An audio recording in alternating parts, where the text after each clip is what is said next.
प्रश्नाला असं बोलला की मला असं वाटलं मी जातो की काय, म्हणजे मरतो की काय, ही भावना काय येते तुमच्या? नाही, जाऊ दे, त्या विषयात काय होतंय, मला समाजापर्यंत माझ्या वेदना नाही न्यायच्या. परिस्थिती वाईट, शेवटी सहन करण्याची ताकद माझ्यात नाही. आणि त्या इतक्या भयान वेदना होत्यात ना, त्या वेदना असं वाटतंय की मी जातोय की काय.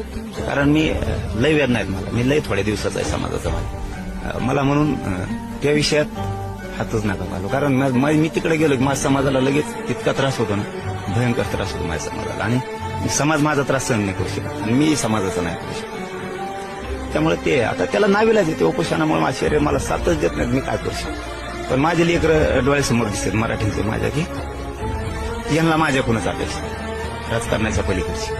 तर मी काय करू शकत नाही. मला सारखं सारखं बघा, इथं सलाईन लावावी लागते, इकडे पण लावलं. माझी वाईट परिस्थिती आहे. पण मी आता कुटुंबच माझं समाज, मला समाजशिवाय नाही दिसत.